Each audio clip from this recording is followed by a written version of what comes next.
I are both at Black Ankle, but we're in two different places. And we are going to see how this works. So I think for it to work best, you want to be on gallery view, which I think if you take your screen, speaker view. Shoot, speaker view. Ah, see, I'm already speaker blowing view. it.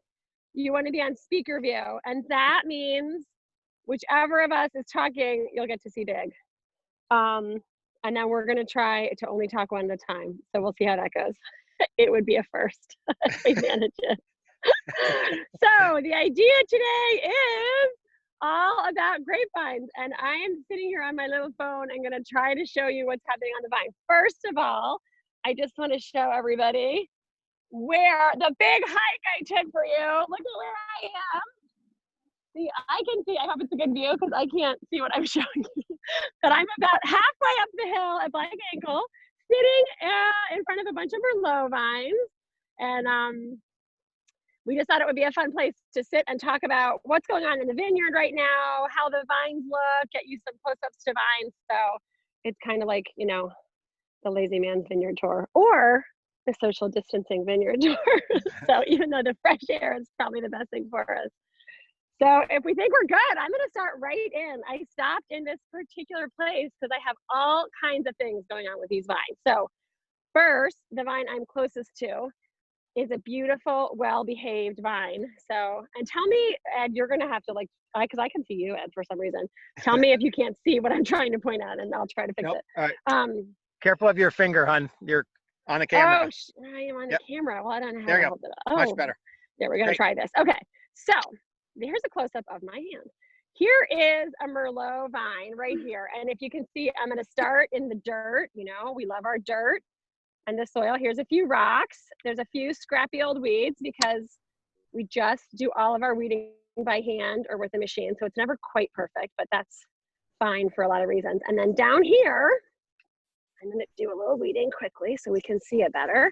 So down at the very bottom, can you see the root? So this is the trunk of the vine. And I know we've talked about grafting and rootstocks. So down here, this is the root. So if I remembered which row it would help, but I think this is a 10114, which just means, does that right? Sound right, Ed? I'm in the Merlot halfway up the hill. It's 10114, isn't it? Yeah. It's a sexy name for a rootstock. 101-14. I know. Exactly. So, so this is the root, and then this, you can see how the vine has like a big fat bulge on it. That's the graft union, and so that is where the two parts of the vine come together. And then up here is what we call the scion, and this is the Merlot up here. So this down here could be anything. It's actually an American root, and then this is where the two come together, and then this is the Merlot. And then as we go up, you can see, if you can see, we have usually two trunks, which is we have split the vine into two parts.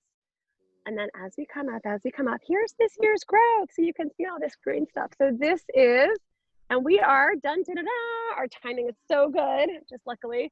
We are just starting bloom. So think of like, you know, when you go and you see apple blossoms or cherry blossoms and how fantastic and gorgeous they are. And even though grapes are the best fruit because they make wine, look at how boring their flowers are. There they are. So this is what this is what a grape blossom looks like. I don't know how well you can see, but they're not all that exciting, but except for that, you know where they're coming. So these are kind of at the end of bloom because they should have like a little tiny white flower on them, but they don't do much. They just do this for a short time. And this is kind of all we got. But everything to make the entire grape bunch is right here. So I'm going to try to zoom in. And you can see each one of these tiny little green specks is going to turn into a grape. And this is actually a giant bunch of grapes. When this is full, it's going to be a lot. And there's a huge crop on here right now. So we will be going through and taking some of that off. So, but that's good news. That's awesome news. Yes, no, it's because good. it's a lot easier to take grapes off than put them back on. Exactly. So let me see here. So that's like the very basic outline of the grapevine and what's going on here. And these are, I'm going to shoot down the row so you can see the whole row. They're in pretty good shape right now. So we're about halfway up the kind of growing trellis, if you can see that. And that's a great place to be for the beginning of June. we have all of our vines in what we call vertical shoot positioning, which means we try to train them up in this very kind of vertical plane here, where we're trying to make a really flat surface. And a lot of that has to do with kind of sun exposure and how the vines are gonna, how they're gonna pick up as much sun as they can and make the fruit as interesting and ripe as it can be. So I think we should go through part by part. Unless you have questions, I don't know if we have any questions. You have to tell me because I can't see them and look at the vines. Yeah, But, Rick had a quick question about pollination, and grapevines are what's called self-pollinators, which just means that it pollinates by wind. So we don't need bees or pollinators of any kind. There are a lot of them in the vineyard, but they don't really help with the pollinating of the grapes. And the risk for us is this time of year during bloom, if you get a big rainstorm like we got last night or something, it can knock some of the buds off, or if it's really cool, some of them won't really pollinate correctly and you'll get sparse bunches. And that can be okay. If we have a lot of bunches, sparse ones are good. But this year it looks like we have both a lot of bunches and a great fruit set, which is going to be a challenge for harvesting. But that's good. Yeah. It's good. Yeah, because as I said, we get, much of our year, in a perfect year, we spend a ton of time taking things off the vine. And that's how we manage how much crop we're going to have, what kind of sun exposure it has, all of that. So if we have a sparse fruit set, we just don't have anything to work with. So this is great where we have a lot of fruit here. I think I'm going to just walk through and chime in as I go, but I think I'll just go back to the bottom and just walk through kind of the whole vine and why we've got what we've got here, and then again ask questions as they come up. So back down to the rootstock. So we've touched on this other times, so some folks may know this already, but nearly every grapevine in the world is sitting on an American root. Or what was originally American root. And that is because there is, among all the other lovely things that are in our soil and are helping us with our vines, etc., are these tiny little bugs called nematodes. And some of them are very important. They're all different kinds. I think there's thousands and thousands of kinds of nematodes, but one of them is called phylloxera. And what it loves more than anything to eat is grape roots, and this is native to North America. And so it kind of grew up with the vines that we have here in North America. So we had these very tough roots, and this little bug grew up with them, and so the two of them could kind of work together, and it wasn't a big deal. It wasn't necessarily beneficial for the vine to have phylloxera, but the vines were tough enough, or the roots were tough enough, that didn't really matter. Over in the late 1700s, 1800s, as they started shifting fruit, plants in general, as transportation got better with better sailing ships and better steamships came in, we started being able to move things across the ocean faster and faster. And so that was great for a lot of things. It made trade easier, it made travel easier, but one of the things it did was allow plants to go back and forth between North America and Europe. And things that would have died in transit stayed alive. So what we found was we were able to move diseases and infections as well as just the fruit, or as just plants, that people wanted to move. So it just became just kind of a whole different world. And people at that time, we didn't really have microscopes, or they were just coming in. Like, people didn't really understand microbial life or very small things. So everybody thought if you had a vine, like, you could just stick it on the other place and it was fine. There wasn't really any big risk involved. What happened was, I have a plane flying over. What happened was this little louse, this little root guy called phylloxera, got into the soil in Europe, and it started eating through all of the European grapevines. I mean, thousands and thousands and thousands of acres of vines were destroyed. And it took a long time for people to figure out what was going on. They just thought it was some kind of plague, it was a real crisis in the world. People thought we might actually have to have a world without wine because the grapevines were dying in huge numbers. And there were grapes that were native to North America or native here, but how do I be diplomatic? They didn't necessarily make the kinds of wine that you would want to drink.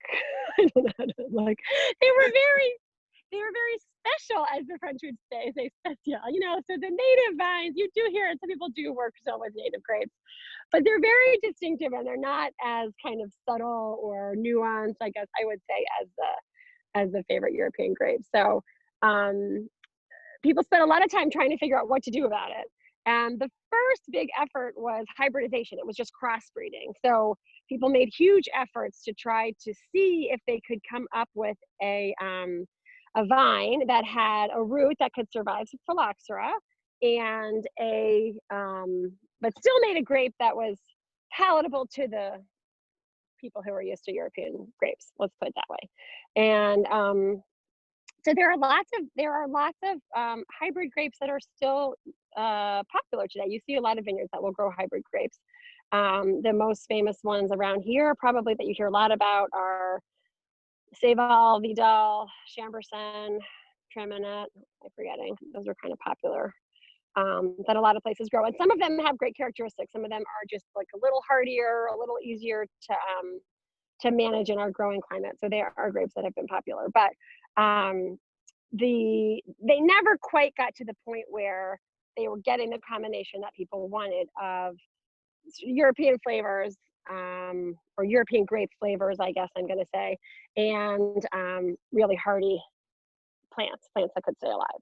So what finally, I should know who invented grafting, but I don't. Ed, do you know who invented grafting? It's some guy from Texas whose name should escapes have me right now. I know, he should have like a Nobel Prize because it was really a pretty awesome thing to figure out. So he actually just said, all right, what if we just chop the top and the bottom and stuck them together and see what happens? So they came up with grafting, and it's kind of miraculous, but usually it works. You put these two plants that are very different together and it works. It doesn't always work perfectly. Here I'm going to show, we're going to take a little walk, because I stopped here, because here is a place where you can see, this is a vine that we tried to graft last year. Can you see the vine? And it didn't really take, whoops, there's my hand blocking the camera again, sorry. So here's a root, and here's where we tried to put a new bud on. Can you see it? And then it didn't work. So this is actually a grapevine. That's a root leaf. And if you're very observant, you can see this is the root leaf, and this is the kind of leaf that we want. This is a Merlot leaf, this is a root leaf. And so they're quite different. Anyway, so they don't always work perfectly, but generally that process works. So, so that was kind of a miracle. So then we were able to send, a lot of vines had been growing in California on American roots, and they were able to send those roots back to France and repopulate the vineyards of France. So nearly every grapevine in the world still is on that. There are a couple of exceptions. There are a few places where this little phylloxera bug does not do well. And that is in very, very sandy soils, you find, or crazy volcanic soils that are almost purely like volcanic ash, that vine. So once in a while, and you could probably point to some growing areas where they do have what they call own rooted vines. Yeah, most of Washington State is actually own rooted because it's really sandy soil. Mm-hmm.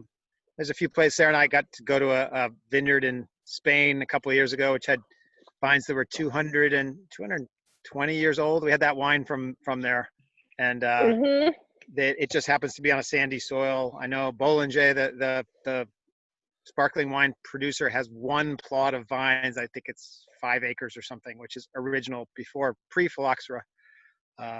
So there's a few of them, but it's really rare.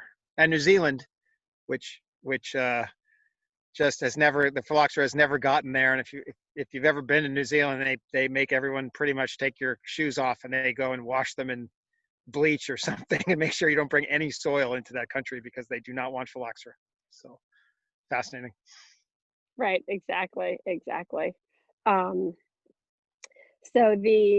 that's grafting, I guess, in a nutshell. So we've done 2 kinds of grafting. These vines were all what's called bench grafted, which means they were grafted in the nursery, and then we planted them after the grafts had already taken, except for the one that I tried to show you that didn't work, and that we tried to graft here. For the most part, when we've done what we call field grafting, which means we plant the roots one year, and then the next year we come in and we graft the tops onto them, we graft the scions on them. For the most part, we've only really tried it in a big way last year for the first time. We're going to do a few more this year. We had pretty good take, but where we had a pretty good take in terms of percentages or vines that looked good was when we were doing a whole block. Here I'm in a spot where we tried to replant, and those, for whatever reason, they just couldn't outcompete the old vines as well. So in terms of numbers, we just didn't do as well on these. So that's how I was able to find one that wasn't so great. So moving up the vine, unless there's questions about roots, I'm going to just move up the plant. So here we have shoot. Oh, what? Sorry. No, go ahead. Go. Okay.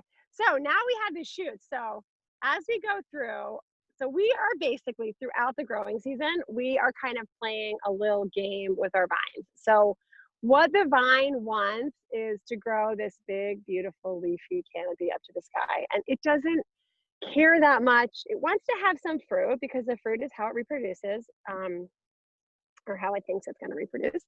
And it needs leaves enough to get that fruit like kind of ripe. But the plant itself, kind of the sort of driving force within the plant is not necessarily to get super super ripe, super concentrated, super interesting grapes. It only needs to make the grapes interesting enough to have a deer or a bird or a raccoon or some kind of animal want to eat it and spread it around. So the plant is happy to grow a bunch of leaves, have a little fruit, get the fruit ripe-ish, and that's all that it wants.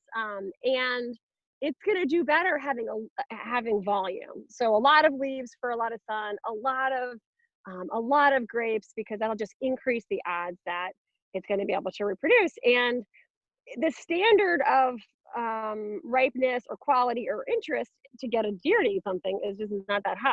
So the plant itself doesn't need to go crazy kind of getting a super concentrated, interesting grape. What we want is a little bit different. We want to kind of train these guys to have fewer grapes, but let each grape be much more interesting. And in a perfect world, each grape would be fairly small, quite this small, but very small. So we would have a very high ratio of skin on the outside of the grape to the juice and the pulp inside the grape. And that just allows for greater concentration in winemaking, better color, more extraction, because a lot of the interest is sitting in the skins in a grape.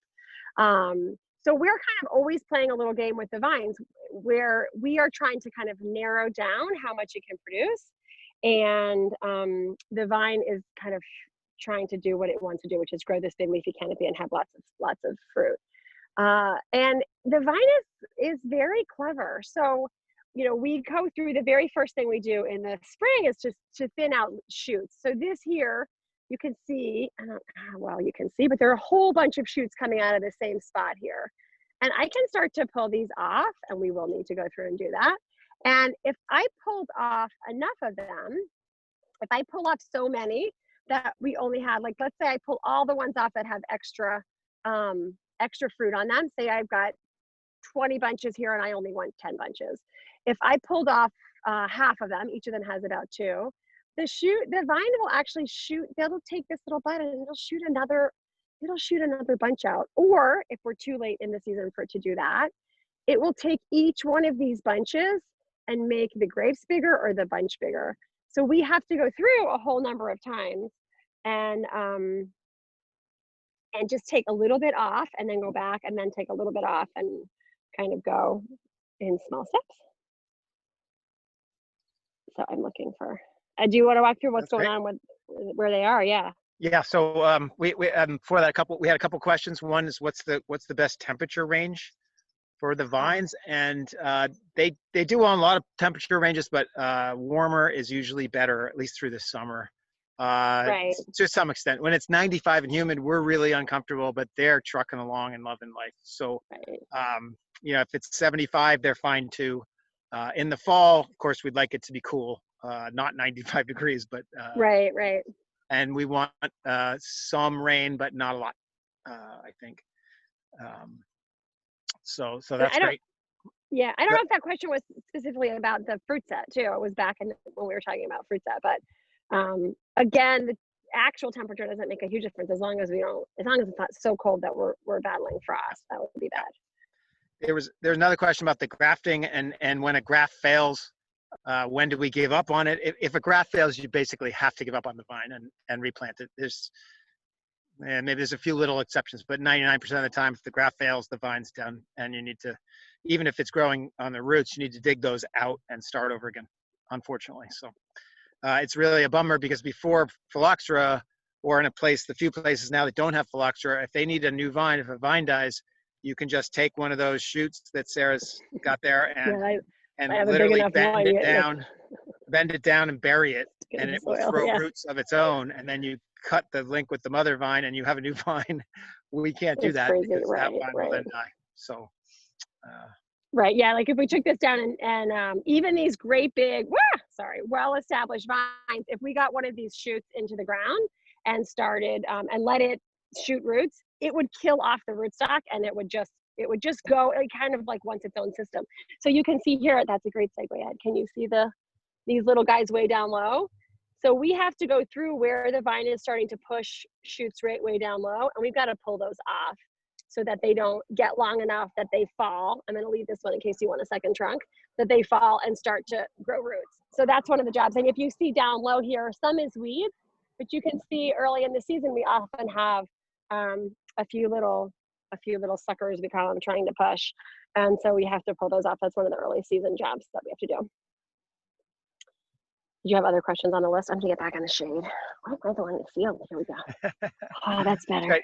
There was a question about on the vineyard, the map we have on our website of the vines. Sarah's in the Merlot, and some of it's Merlot 343, some 347, some 181. And you want to take that one on? I don't know where you are, but you want to talk about clones? I don't even know where I am. I could go figure out which block I'm in. I think I think you're in the 181. So those we talked a little bit about clones I'm in the 347 week. here. Yeah, but I mean they're all together. Yeah. So they're genetically the same. They're all exactly Merlot, but for some reason they're slightly different. And we know that the 347 and 343 tend to ripen a little earlier than the 181. Tend to be a little more, give us a wine with a little more finesse and elegance. The 181 ripens a little later, a little bit more straightforward, but a little more powerful, kind of fruit-driven wines. They're all good. We like them all. At Live Edge, we are planting a whole bunch of 343 and 347 because we want more of that style. So great. So that's our question list so far? We caught up? Yep. All right, great.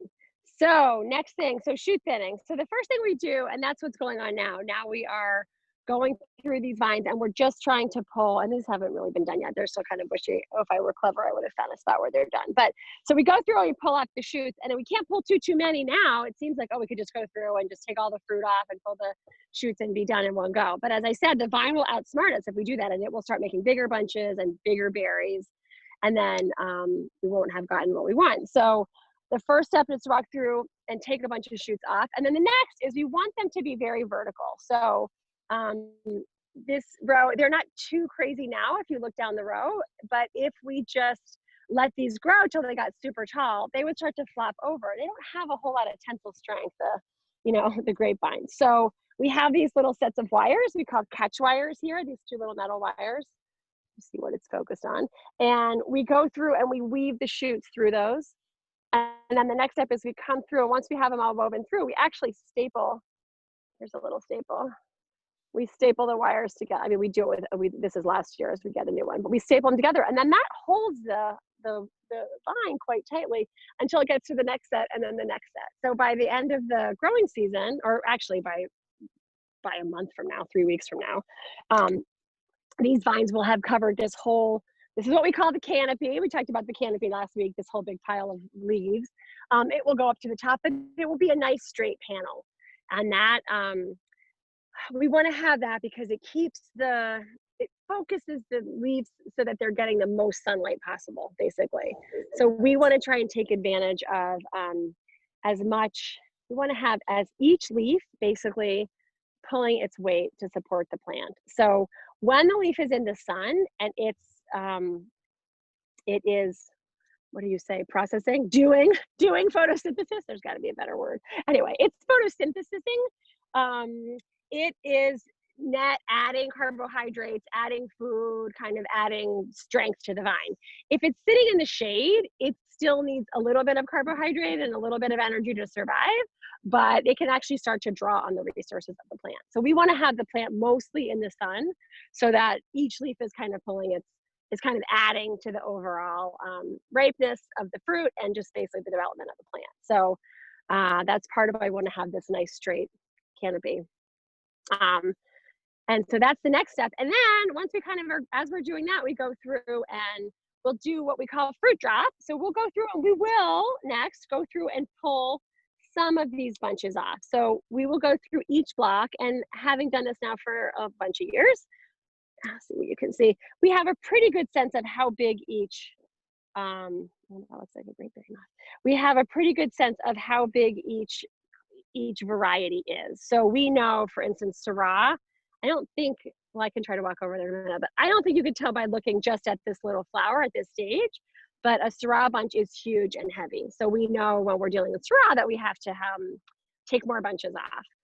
Merlot is kind of in the middle. If we get into sort of Albarino, the bunches are tiny. We need to leave a whole lot more bunches. So to get the same amount of fruit, basically to get the level of crop that we want. So the next thing that we'll do is we'll go through and we'll pull some of these off. And then we'll kind of let them go for a while. And in the meantime, we're weeding. See, so it's a kind of a full-time job, weeding, and continuing as the canopy grows to let the, get the shoots positioned where we want them. And then let the fruit get bigger, let the fruit grow bigger. And then once the fruit gets to about pea size, we call it, so like the size of a pea, each one of the berries gets about that big. That's when we go through and we decide to do kind of the final fruit set management. So we'll go through and well, maybe the semi-final, because we'll go through and cut fruit then. We feel like we have too much. And I think we talked last week about making verjus.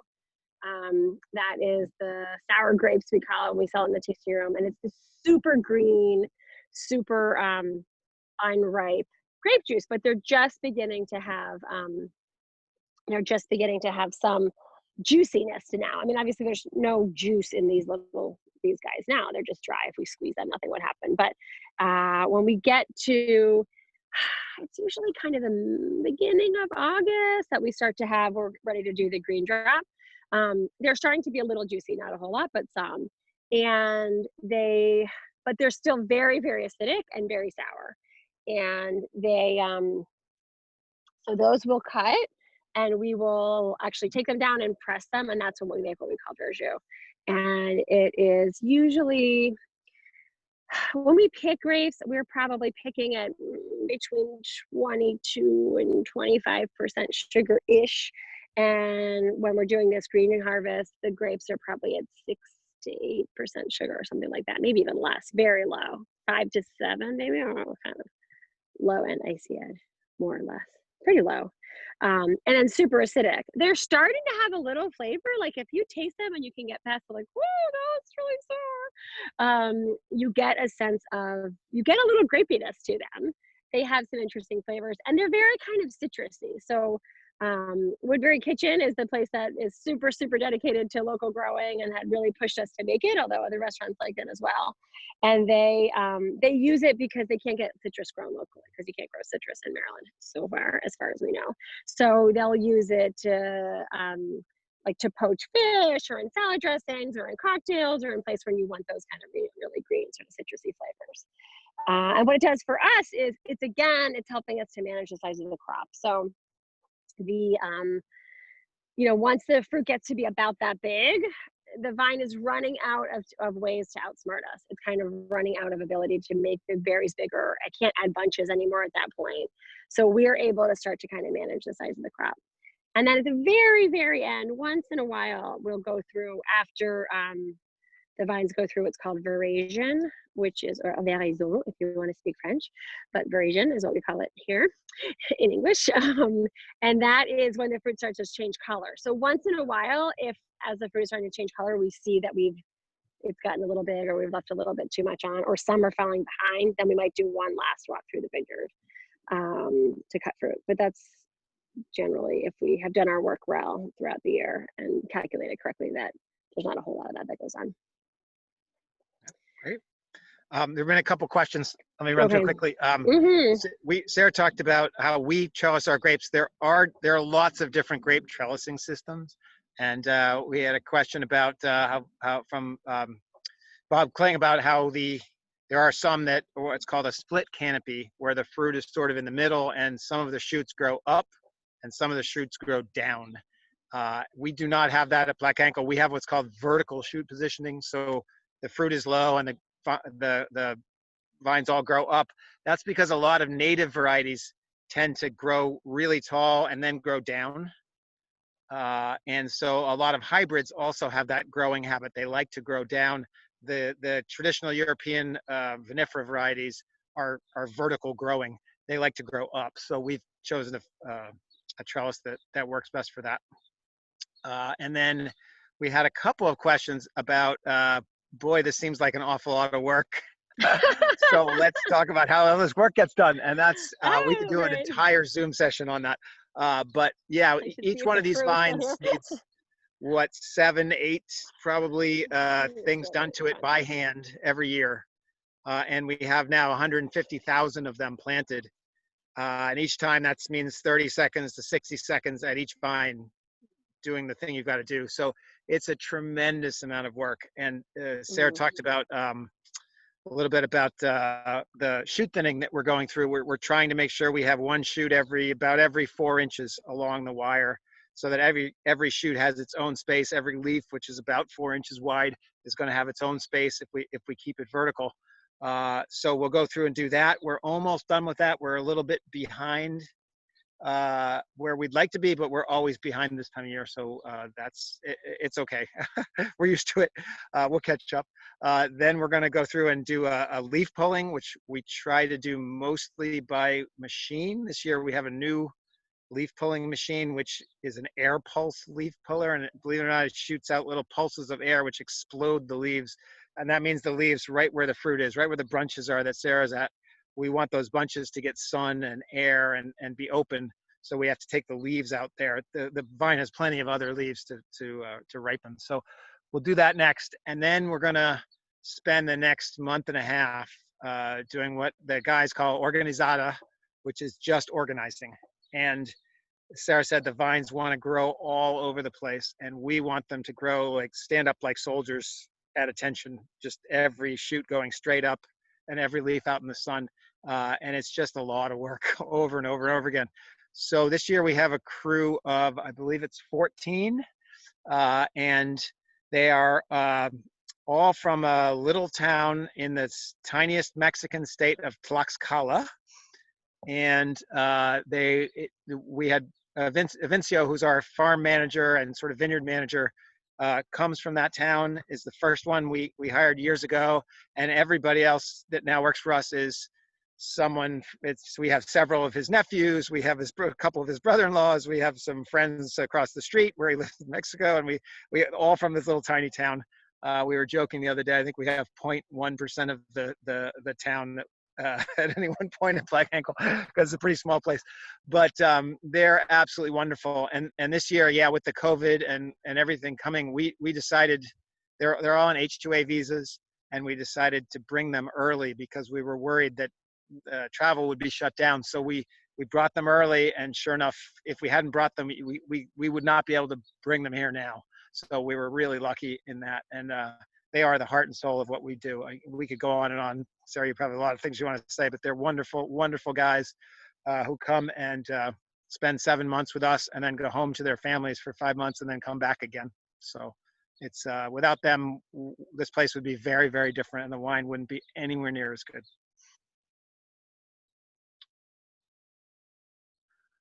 I think we lost your audio, Sarah.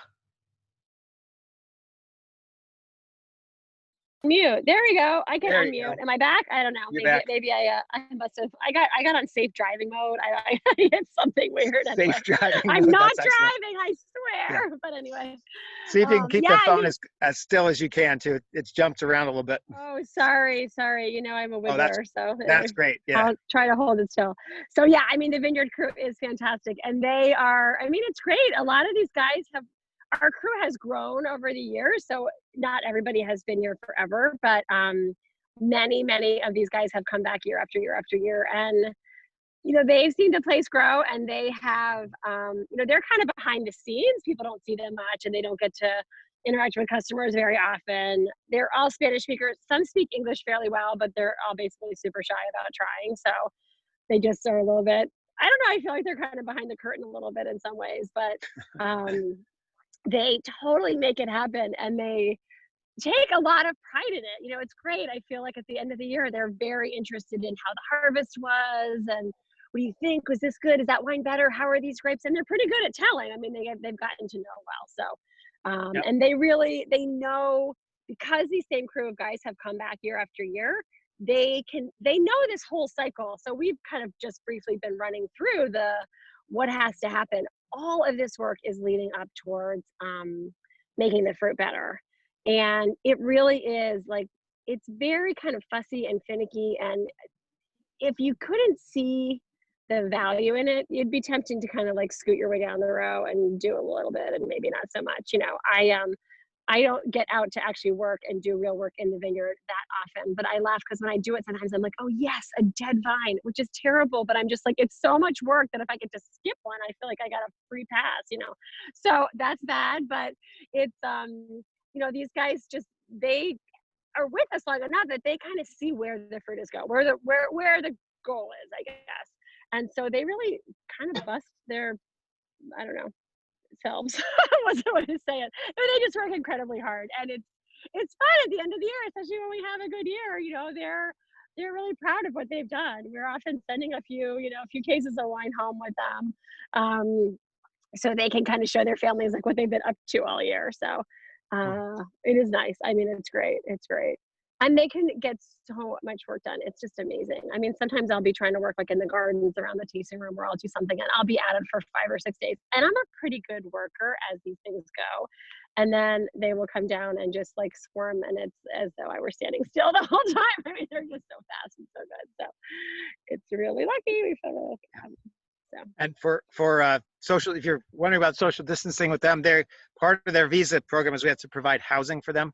Oh yeah, so Avincio is now a citizen and everything, but the farmhouse you see from the tasting room is Avincio's house. He lives there with his family, and then we have bought the house across the street from Black Ankle, and a house about a mile away, and the which is where the pool is.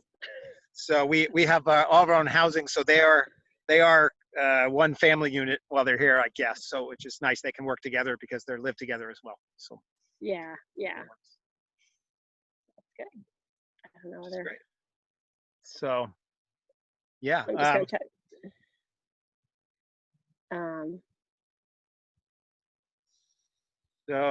Sorry, so just reading other questions. Yeah, go ahead. Yep. While Sarah's reading the questions, I have a little prop. There's my little. This is a little bit of a Cabernet Sauvignon shoot, which I just pulled off the vine, if you can see it. And so one of the things we fight is something called apical dominance. It doesn't have anything to do with apes, but as you look at all the shoots across a vine, apical means at the very end or at the very beginning. And the vine, sometimes if the vine's a little weaker, or if the last year's cane that you lay down or if the vines are too far apart, I guess, you have a long cane, the vine will put most of its effort into the shoots on the end and the shoots in the beginning, and the shoots in the middle will be short and won't do much. So can you see this? I'm trying to show an example. Do you see that one vine there? I can't tell. Yeah, we can like sort a of bunch see of it. short stuff and one really tall one. I can't tell. I got to come around. But anyway, you can kind of see an example of that. So this time of year, if you walk through the vineyard, you see every once in a while a big shoot way above everything else. And we try to go through, and I took a little bit too much off this time, but what we'll go through and do is pinch off this very top of the vine. This very little, the growing tip it's called. Pinch that off, and that's going to make the vine throw more energy into the other shoots, which have growing tips instead of this one. Now, eventually, the vine will throw what's called laterals, and you can see here. You can see this little tiny thing, or here's an actual one starting. That's called a lateral. If you grow tomatoes, they're called suckers, and you take them off because they don't produce any tomatoes. But same in grapes. They're laterals. They come out with leaves. They tend to crowd everything. You want as few laterals as you can most of the time in the vines. So so we're going through and doing that, trying to figure if we can balance the vine and get everything not exactly the same around the vine, but as close to it as we can. And then back to Sarah was talking about bloom a little while ago. Just want to talk about that for a minute. Bloom in grapevines is the grapes are self-pollinating, so you never really have to worry much about are they going to get pollinated. They will from the wind, unless it's really rainy the whole time. But one thing that we don't like is a bloom that takes a long time. Sometimes you can get a bloom that lasts 2 weeks, even 3 weeks. And what that means is one cluster on the vine might bloom one day, and then the cluster next to it might bloom a week and a half later. And bloom is very tied toward harvest. There's not much of a correlation between when you harvest and when the vines break bud in the spring or when veraison comes, but there is a pretty good correlation between harvest time and bloom time. So what it means is that at harvest time, you're going to have grape clusters on the same vine that are 2 weeks ahead or 2 weeks behind, and that is no good. It's really hard to pick, and it's going to make the wine partly overripe and partly underripe, or you don't exactly know when to pick, and you can't see them you can't tell by looking at them. If you taste them, you can tell, but otherwise no. So this year we had, I think, the most compact, shortest bloom I've ever seen at Black Ankle. It's amazing, yeah. Friday, Chardonnay is the first variety to bloom, and I first saw Trace bloom on Friday, and it's done with bloom, pretty much. Today is Wednesday, yeah. And Cabernet Sauvignon, which usually is at least a week behind, is probably halfway through right now. It bodes very well, and it's one of the few advantages we have growing wine in the East, is that there seems to be a correlation between the compactness of bloom and how cold it gets in the winter low temperature. So you're in a place that doesn't get very cold in the winter, you tend to have these extended long blooms, and then you have uneven ripeness at harvest time. When we get a cold winter that's not cold enough to kill everything, but cold enough to get they're in deep sleep, then they bloom really fast, and we get very consistent ripening. So that's excellent. So good sign this year. That's great. 2020 is going to be a really good year. I'm just saying. Sarah's guaranteeing. It's going to be a great harvest. I'm guaranteeing. You watch. It's going to be awesome. 19 was really good, and 20 is going to be good. I'm just saying. It's going to be. So far, I'm not wrong. No, it's been a good year so far. Yep. Yeah, no, it is great, and I think part of the reason that this spring we had a lot of cold days in the spring, which was making us very nervous, but I think that has helped because often when we have a kind of a slow start in the spring, it takes a little while for the vines to wake up, and they get started a little slower, and then when they go, everything goes really fast. And that's why we're saying we're a little behind on shoot bidding, because everything's growing at once, and it's about as long as we can do. So that's on top of one of our disadvantages as growers is we have a later bud break in the spring than most wine growing regions. Bordeaux is sort of 2 or 3 weeks before us. California can be 4 or 5 weeks, maybe even more before us. So, and harvest is all about the same time. So we have a really compact season, and we have to do the same amount of work in that season. True. Our vines just go nuts. So it is really hard. We often say we'd like to have double our crew in May and June and triple our crew at harvest, but 1/10 of our crew in August. That's sort of the rhythm of what we do. And we just have to, make that work with the people we have. Right. So, right. You see, if you're very observant, you see the tasting room, not that a lot of things are breaking, but things get a little chipped or broken or whatever as the summer goes on. And then August, bam, everything is painted and washed and fixed because everybody's got time all of a sudden. So that's we try to not make it too obvious, but I hope the list grows in terms of things that need to get done. August is kind of project month. That's my favorite. Yeah. So the question was, all of our seasonal crew male? Yes, they are. We did have Avensio's wife worked for us for one season. No, she worked for about 5 years for us. Was it She worked 5? for us Was for it a that long. long? Yeah, it Yeah, was a a long while. time. She worked for us for a long, long time. And yeah, it was interesting. We could do a whole show on the difference between small town Mexican gender role ideas and here, but yeah, our whole crew is male. Yeah. So there's that. Right. Yeah, there's a question from the Black Hat manager saying, yes, we hope it will be a great year unless Melissa gets pregnant, because whenever she gets pregnant, we have a terrible year, 2011 and 2018. So sorry, Mel, you're So done. there you go. It's Uh, worth it though. We'll take it. Take it. So yeah, so Vincio's wife, I just want to go back to Gregoria. She worked here for a long time and she was awesome in the vineyard. But she had always had a dream of having her own little store, like having a store. So probably, gosh, I bet it's been another 7 or 8 years ago. It's been a while ago. They bought a little store in Westminster called, I think it's called Lily's. Um, and if anybody lives in Westminster, it's a little kind of mostly Mexican, but kind of South American specialty food store. So if you need to get your specialty Mexican food, that's the place to go. And they've had that for a long time. So that's where she works now. And Annie, who now also works in the tasting room, who's Vincio's daughter and Gregoria's daughter, she spends a lot of time managing the store and then also is now starting to work in the tasting room as well. So we're one and, by one. and Cain, their last son's only 15, so he's got a couple years to wait, but not many. and Annie If just had a he's little interested. beautiful baby boy. Yes, So yes, that's true. Named Eduardo. There you go. um, and we Melissa, you should answer because you know exactly where Lily's is. I've only been there once or twice, but yeah, Lily's I is know on you go. Main Street. Yeah, Lily's is on Main Street, Westminster. So when you're going up towards the library downtown Westminster, it's on the left side of the street, on Main Street. And it's kind of tiny. I think it's like a kind of, I mean, it's not a huge storefront, right? But you definitely find it.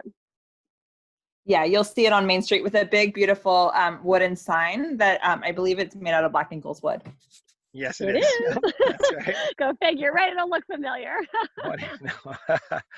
And Melissa, you have several people volunteering to be surrogate grandparents if you need that. So Excellent. If the Strobels are volunteering, then I'll take it. Okay. For a year. Great. All right. So, and all this, everything we've talked about it's a ton of work, but then harvest comes, and harvest is so much fun. I mean, it's a lot of work. It's so much fun. Right. Yeah. Everybody likes it. The guys love it. And our crew is absolutely fabulous, but I got to point out the one thing that they don't do very well, which is cut off fruit. They really don't want to do that. And I don't blame them. It's kind of fun. They work with the vines all year, and we say, yeah, we have to cut half the clusters off. And they say, what? And, they end up cutting a quarter of them off, and then we have to go back and do it again. It's hard. So, hard. But we get it. So it is hard. It's hard to drop the fruit when it looks great. The verjus, making verjus, I think has helped our wine quality significantly. Yeah. And partly because, you do all this work and it just feels a shame to throw it away. So if you can see that it's going to get used for something, it makes it a little easier to get the crop where it needs to be. So I can totally relate to that. As you know, I hate to waste anything. So even when I know it's the right thing to do, I'm like, I hate to drop it. But if we're dropping it to make verjus, it kind of makes life a little easier. So, or it's just more palatable, I guess I should say. But it's true. Great. So the Strobels have another question. Have you considered pairing wines with Mexican or other Latin American foods? Yeah, that's an interesting idea. We drink pasajata with all sorts of Latin American pupusas and tacos and all sorts of stuff that we love to eat. So there is, when food gets more spicy, the wine kind of gets lost a little bit. So it's a little harder to pair wines with things like Thai food or true Mexican food than it is with more old world food styles. But that being said, pastajata, Gruner Veltliner is a wonderful Gruner pairing. works well, yeah. Of things as well. So,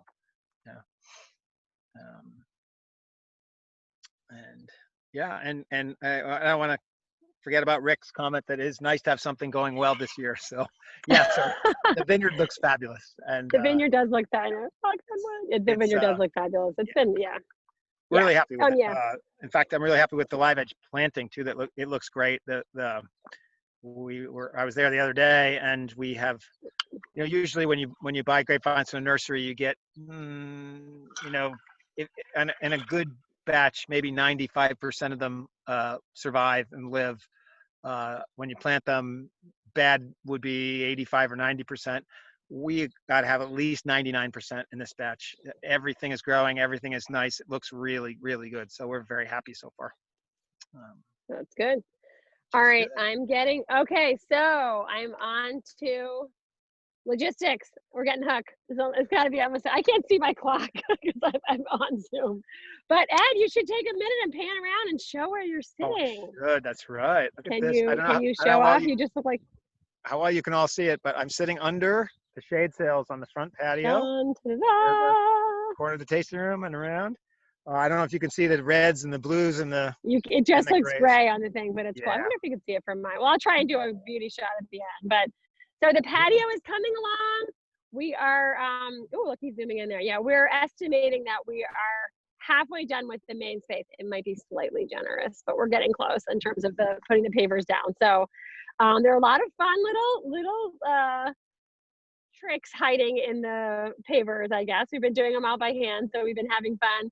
There's some leaves pressed in and some rocks, and I don't know, spoiler alert, we have an opportunity. We're working on a fundraiser on a fundraiser, I guess, where we are going to let people what do we say? Not buy a rock, because you have to leave it there. Sponsor a paver, I guess. So keep your eye out. I think Monday or Tuesday you should get an email about that. So we're excited about that, and the chance to make your mark on a little corner of Black and Co. So that's good. And to raise some money for a good cause. So yes, to raise money for a good cause. Yeah, we've been brainstorming. We're gonna we'll write more about it, but it is the Baltimore Food Project. So it's basically an organization that just works on helping hungry people in the city of Baltimore, and feels like what's the best, whatever, it just feels like it's a kind of a great cause always, but maybe particularly relevant with current events, and just kind of like a renewed appreciation for the importance of some of the folks who've been left behind in life, I guess, a little bit, and just the importance of food. I mean, food is so important to us. We are personally lucky enough that mostly it's kind of a fun thing, but for a lot of people, getting a good meal is a really big deal. So between shutdowns and just general life circumstances, it's been a challenge for a lot of folks now. So we're excited to be able to put together this fundraiser, and it's an organization that we feel a lot of support for. So keep an eye out for that, and we would love as much support as we can get. So on to my usual logistics situation. First of all, some may have heard that the governor is shifting restrictions as far as indoor spaces and what's available and what's not. We are sticking with our current program. We are just trying, maybe we're just extra cautious, but we are working on our outdoor space, and we want to make sure that all of our customers and that all of our staff and everybody is feeling very kind of protected and safe and just in a healthy environment. So we are going to stick possibly forever, but certainly now to 100% reservations. All of those can be made through our website and Facebook and email and all the usual ways. Right now, I think the next few weekends, it looks like reservations are pretty full. Once the patio is really ready, we will be opening up more spaces. So even if you've tried to come at a point and it looked like we were sold out, we'll send an email out and everything at the time, but it may be that we're sold out for so many weeks ahead, but some of those spaces are going to open up once we're really confident that the patio is ready to go. So that's coming soon. No pressure, Ed, to get it done, but it's coming soon. And the back has been working great. I know a bunch of folks have been out, so thank you to everyone who's been out. The weekends are fairly busy. We're, I think, doing a great job, and we're working very hard to make sure we're maintaining distancing rules, and our staff has masks on the whole time. Customers need masks unless they're seated at their tables, and then you can take your masks off. But we Also, if people are interested in coming out and just want to kind of be extra sure of extra space, we are staying open 7 days a week. And so if you have the ability to work from home or take an afternoon off or something, if you come on a weekday, it's quite likely to be super, super unbusy. Is that a word? So extra spacious. So as always, we want to do everything we can to accommodate people and make sure they feel safe and comfortable. And so if you want to come out at a time and you need some special accommodation, just let us know and we are going to do our best to kind of make that happen. I think that covers my main logistics, except we have to talk about happy hours. So we're going to have to figure out when to schedule the next happy hour. So here is my little true confession. If you ask me, how do you and Ed split the work of Plucked Ankle? I will tell you, it's kind of 50-50, and he goes one day and I go the next.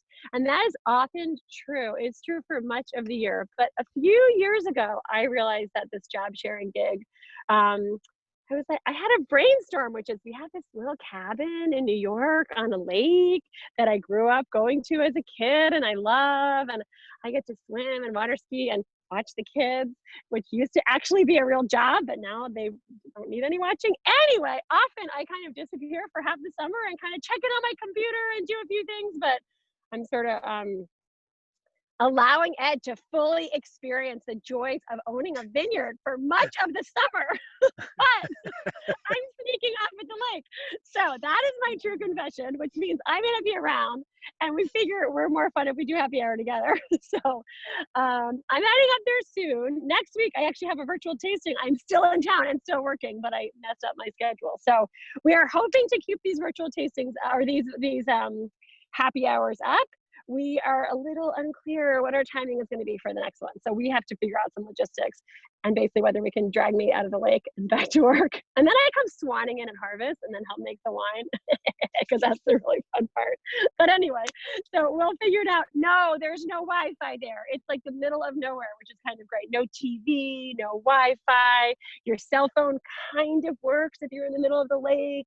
So we may have to try it. We'll figure it out. We may have to try it with just a whole lot of caveats of, well, sorry if you can't hear me. Don't mind the ski boats going by. I don't know what will happen. So we're working on that. But I think we don't have another one scheduled. Just keep an eye on, email and everything else. We will announce once we're going to be able to do it again. We also are worried that we're going to run out of things to say. So we're happy to hear topics if people have questions. The lake is in, you can all come to the lake. The lake is in upstate New York. It's about an hour outside of Albany. It's a little tiny lake near Lake George, which is like a big famous lake. There's this little teeny tiny lake. It's about a mile across, not even a mile and a half a mile across and a mile wide, long, kind of. It's like a little mini lake. Anyway. Zoe can swim it. Yeah. You run out of words. Yeah, good point. I can keep talking, but maybe interesting words. That was the concern. So we have to figure that out. Dun, dun, dun, dun, dun, dun. Touche, Rick. I know, exactly.